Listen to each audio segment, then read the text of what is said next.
Hi, I'm Penelope Reed of Hedgerow Theater, and this is Kurt Medina, one of our great supporters, board member, and member of the Rose Valley Arts and Crafts community. And we are here to celebrate the Welcome Center.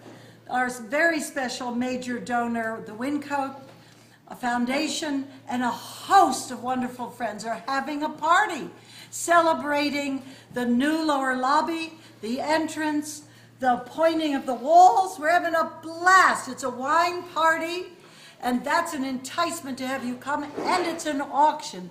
And here is the special star of our wine auction. This Kurt. is a bottle of Chateau Petrus 1968, which currently is being auctioned at wine auctions for around $5,000 a bottle.